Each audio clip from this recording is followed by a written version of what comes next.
KPBS On Demand is supported by Latino Legacy Foundation, presenting their Storyteller series, Reach for the Stars with Ellen Ochoa, the first Latina astronaut. Welcome Serenade by the all-female mariachi Amapolas, Sunday, June 29th. More at latinolegacyfoundation.org. Good morning, I'm Debbie Cruz. It's Wednesday, August 30th. How a team from Father Joe's Villages helps people move off the street and into shelter. More on that next, but first, let's do the headlines. It's going to be another scorcher in the county today. The National Weather Service says the heat could be potentially dangerous. An excessive heat warning for the county's inland valleys and desert areas ends at 8 tonight. Temperatures are expected to reach the low 100s in the county's inland valleys. In the deserts, temps will be around 114, and in the mountains, it will be in the low 90s. If you need a place to cool down today, there's a list of cool zones on the county's website. Forecasters say there is some relief for the rest of the week as temperatures start to cool down a little. The construction of a new $1 billion Rady Children's Hospital building is underway. The 7-story intensive care unit and emergency services pavilion will have a new emergency department, advanced pediatric, neonatal, and cardiac ICUs, and more. According to a statement from the hospital, the facility will also include child-friendly areas and single-patient rooms with space for caregivers to stay. It's scheduled to open in 2027. A 35-day streak of increases to the average price of a gallon of regular gas in the county has come to an end. The price rose nearly 42 cents a gallon over the last month. It was the longest streak since March of last year. A petroleum analyst says nationally the average price of gas has fallen over the last week because wholesale prices have been under less seasonal pressure as the summer driving season ends.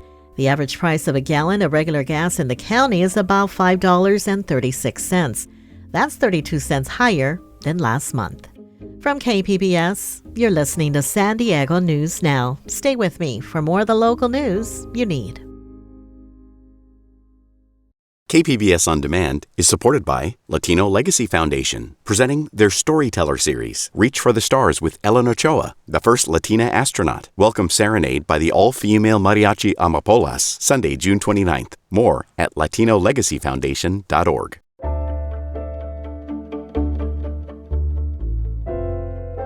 The city of San Diego began enforcing its unsafe camping ordinance about a month ago. That has resulted in fewer homeless encampments downtown, but there's still not enough shelter beds for everyone who needs one. Reporter Melissa May recently rode along with Father Joe's Village's street health outreach team to learn more about what it takes to help people move off the street and into shelter. If you're ever in downtown San Diego, you may see a bright blue and orange van drive by. But it's not just a van. It's a lifeline for people experiencing homelessness. We don't give up on people, no matter what. We have clients that, like I said, some days they're willing to work with us and they're willing to accept our help, and then they aren't. But no matter what, we don't give up on them. We keep coming back even when they don't want us to. That's Father Joe's Village's street health team outreach worker, Michelle Lefevre. The team's daily interactions start with offering what they call tools of engagement. Hey guys, anybody some water, some snacks? Yes. Yes. Supervisor Jennifer Wilkins also trains clients to use Narcan, which can reverse opioid overdoses. What you can do is scrub to see if they have any signs of life, and if not, you can take off the second dose and then do another dose in the nostril. Okay, but make sure you are calling for emergency services or asking someone to help you. Okay, thank you. According to the county medical examiner, 214 unsheltered residents have died from overdoses so far in 2023. Most were from fentanyl. Stephen Brown has been living on the streets for the last 6 months. Without them, I couldn't be walking right now. My leg was really infected. It was bad, and it was hurt. And they looked at it and said, hey, we got a solution for you. And they gave me my medication and everything I needed. I couldn't have done it without them. I didn't know what to do without them. Every day is different for the team, but one thing is always consistent. They make an impact in the lives of homeless San Diegans. We see people physically heal. We see people's health get better because they started taking their medications. we see people start practicing safer use practices, and so their use is causing less harm. And sometimes that impact builds trust and leads to success stories like Ruthie Lavina Wilson's. She was always so inebriated, I couldn't help her get her documents to get permanent supportive housing. It took me over a year to get her birth certificate. After a life filled with traumatic experiences, Wilson says she lived on the streets in San Diego for the last 3 years. I was raped at 15. I had a baby. My parents put me out. And I've been abused. And I was left out in the desert for dead. My ex-husband, he pulled both arms out of my sockets and decided to become homeless so he couldn't find me. One thing led to another. I ended up sleeping outside of Ralph's on the street. Like I said, these guys came in and swooped me up. And they come every week to make sure they found me and take care of my wounds. The San Diego District Attorney's Office says people who are homeless in San Diego are 12 times more likely to be assaulted than the general population. You don't want to get beat up, you don't want to get raped, you don't want to get robbed, because it's all a possibility. You don't sleep because you're afraid to sleep. But recently, Wilson moved into her own apartment. Really? Wow! This is my place. This is amazing. With her receipt for paying her first month's rent in hand, Wilson credits Lefevre for never giving up on her. She made it a point that I didn't fall through the cracks. Getting people into housing is the ultimate success for the street health team, but Lefevre counts all the milestones. They want to have the conversation of, hey, I want to get clean and sober. Can you help me? We've helped people and I've delivered people to detox, to rehab, and I've watched them successfully finish and successfully move on with their lives. In the last year, the team has helped move about 20 people into permanent housing and almost 60 into shelters. But in July, more than 1,500 people were living on the streets of downtown San Diego. Melissa May, KPBS News.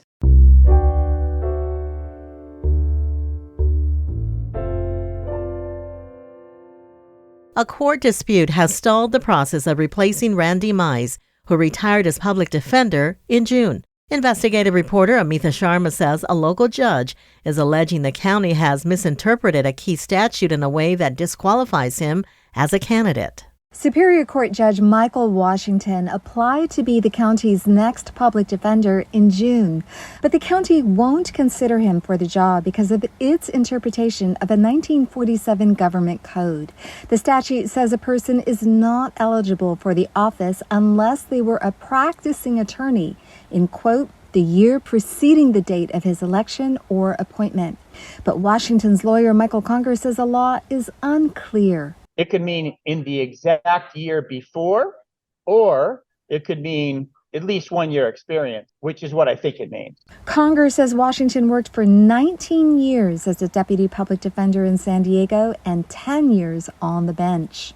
So he's eminently qualified, and it would be ironic if that's interpreted to mean a 26-year-old could get the job, but not a very experienced person. County officials did not respond to a request for comment. Washington's case will be heard in an Orange County court to avoid any conflict of interest since he is a sitting judge in San Diego. Amita Sharma, KPBS News. $250,000 from the Biden administration infrastructure bill is coming to Vista. North County reporter Alexander Wynn has more on what local officials plan to do with that money. With trains, cars, buses, bicyclists, and pedestrians, Vista Village at the Vista Transit Center is very busy. But with $250,000 from the Department of Transportation, the city of Vista can finally do something about it. The city is using the funds to study grade separation for the tracks at the transit center. Grade separation is when the tracks are lowered to cross underneath roads without impeding street traffic. Currently, Solana Beach is the only city in the county with grade separation between the tracks and the roads. Longtime train commuter Noe Castilla supports the plan. I think it's a good idea. I'm helping traffic while the train station is still going, so you have two methods of transportation moving equally. And it will help make the intersection safer for pedestrians. 14 people were killed on the tracks in the county in 2021. Alexander Nguyen, KPBS News.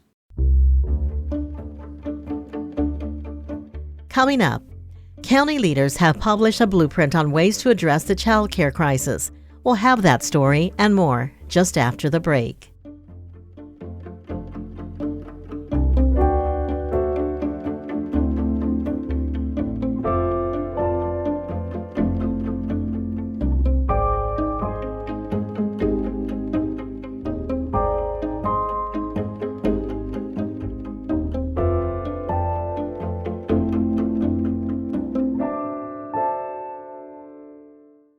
KPBS On Demand is supported by Latino Legacy Foundation, presenting their Storyteller series, Reach for the Stars with Ellen Ochoa, the first Latina astronaut. Welcome Serenade by the all-female mariachi Amapolas, Sunday, June 29th. More at latinolegacyfoundation.org.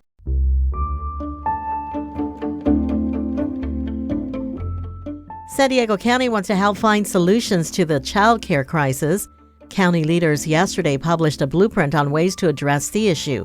Reporter Tanya Thorne says the plan aims to help parents looking for affordable care, as well as give providers a livable wage. County Supervisor Nora Vargas says the average annual cost of infant care in California is nearly $17,000, almost $9,000 more than tuition for an in-state public college. But at the same time, childcare providers are facing staffing shortages.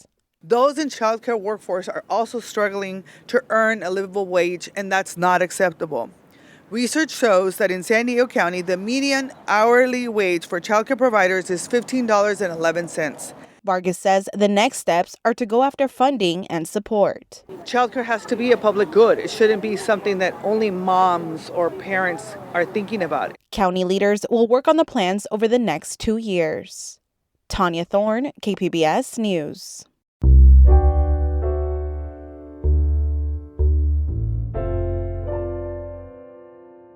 As the excessive heat warning continues for much of the county, school districts are keeping students protected and their families informed. Education reporter M.G. Perez has the story. School districts in North and East County are dealing with some of the most sweltering inland temperatures. In Poway Unified, Mount Carmel High School has moved all PE classes inside or outside to the school swimming pool to keep students safe. Caden Patel is a freshman playing basketball in the air-conditioned gym this week. I go outdoors a lot, but not recently because it's hot. I also have baseball practice later. It's going to suck because it's hot. The Santee School District reported more cases of students complaining of heat-related illness. All campuses are air-conditioned, and the district has reached out to families with a list of precautions to stay safe at school and at home. M.G. Perez, KPBS News. That's it for the podcast today. As always, you can find more San Diego news online at kpbs.org. I'm Debbie Cruz. Thanks for listening and have a great Wednesday.